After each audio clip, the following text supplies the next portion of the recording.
쪽에서 가족 경쟁력 강화에 크게 도움이 될 것으로 기대하고 있습니다. 정부는 또 딸기 같은 과일을 최적 온도로 보관해 운송 가능 기간을 늘리거나 운송 과정에서 굳지 않는 떡도 개발해 장거리 농식품 수출 시장 개척에 나설 방침입니다. 연합뉴스 TV 이진우입니다. 앞으로 미국 뉴욕주 학생들은 동해와 일본의 명칭을 함께 배우게 될 것으로 보입니다. 뉴욕주 교육국은 지난 6일 홈페이지에 일본해 동해 관련 최신 지침이라는 제목의 공문을 게재했습니다. 이 공문에서 뉴욕주 학교들은 역사적 중요성을 반영하는 용어들을 사용해야 한다면서 교사가 한국과 일본 사이 수역을 동해와 일본해로 함께 언급하는 것을 권고한다고 밝혔습니다.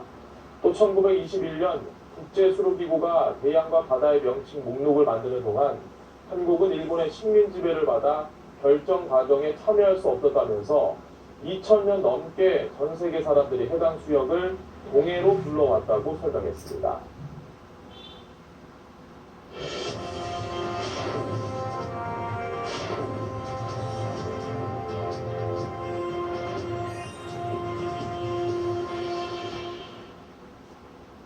최근 혼자 사는 여성들이 범죄의 표적이 되는 일이 계속되고 있습니다. 지난 6월 서울 신림동 원룸 사건 이후로도 비슷한 일들이 곳곳에서 일어났는데요. 네, 이런 세태 때문인지 집 안팎의 안전과 개인정보를 지키는 스마트 기기들이 앞장서 출시되고 있습니다. 서영석 기자입니다. 오피스텔에 혼자 살고 있는 직장인 차리연 씨는 얼마 전 집안에 생소한 스마트 기기를 설치했습니다. 안 좋은 뉴스도 많고 해가지고 아무래도 혼자 살면서 불안할 때가 많았는데 확실히 집을 비우는 시간이 많은데 잊을만 하면 또 나오는 여성 대상 범죄 소식에 최근 IT 업계에서 선보인 범죄 예방 기기가 눈에 들어온 겁니다. 방 안의 CCTV와 문에 달린 센서는 스마트폰과 연결돼 집 안팎의 이상 유무를 24시간 알려줍니다. 위급한 상황이 생기면 터치 한 번으로 지인에게 알림 문자가 가고 112 신고까지 할 수 있습니다.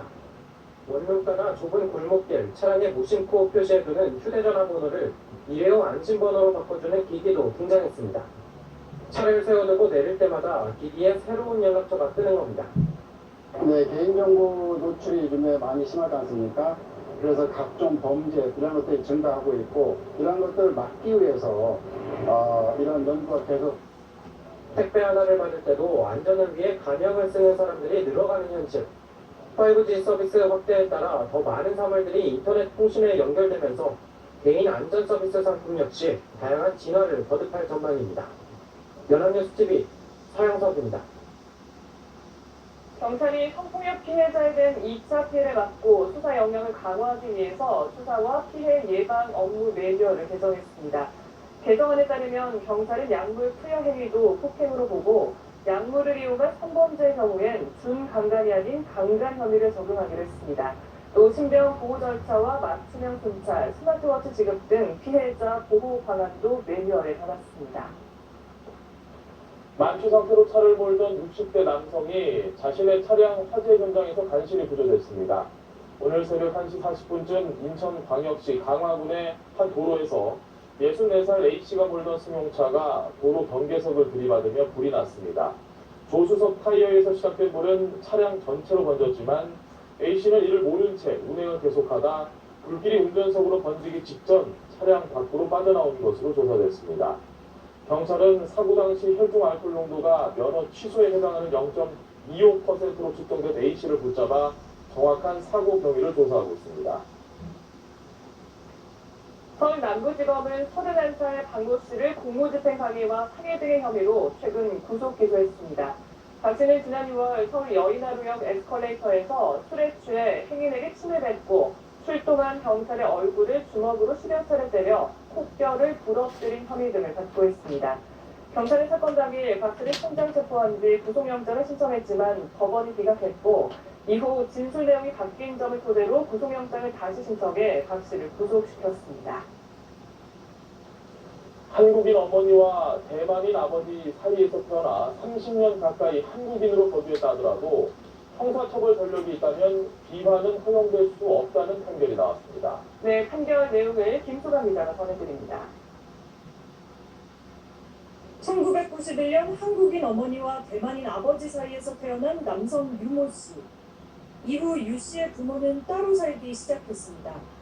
출생신고 없이 한국에 거주해온 유 씨는 2003년 어머니 가족관계 등록부에 등재됐지만 2015년 아버지를 따라 대만 국적을 취득하며 한국 국적을 상실했습니다. 이후 한국인 여성과 결혼해 두 자녀까지 낳은 유 씨는 기화 신청을 했지만 거부당하자 이 처분이 위법하다며 소송을 제기했습니다. 하지만 법원은 유 씨의 청구를 받아들이지 않았습니다. 재판부는 유 씨의 범죄 경력이 기화 요건에 어긋난다고 판단했습니다. 현행법은 외국인이 기화 허가를 받기 위해서는 품행 단정을 요건으로 규정하기 때문입니다. 재판부는 유 씨가 로스쿨 학생처럼 행세하며 법률 자문 명목으로 돈을 받은 점, 사기죄로 처벌받고도 다시 변호사처럼 가장해 법률 사무대리 명분으로 1,000여만 원을 챙긴 점을 지적했습니다. 이에 대해 유 씨 측은 어려운 경제 상황에서 어머니와 동생을 돌보는 과정에서 저지르게 된 일이라고 주장했습니다. 하지만 재판부는 유 씨가 법을 모르는 사람들을 상대로 법률 전문가처럼 행동하며 돈을 편취한 만큼 국가공동체의 구성원으로 인정할 만한 품성을 갖췄다고 보기 어렵다고 판단했습니다. 연합뉴스TV 김수강입니다. 많은 분들이 노후 대비책이 하나로 선택하는 것이 바로 국민연금입니다.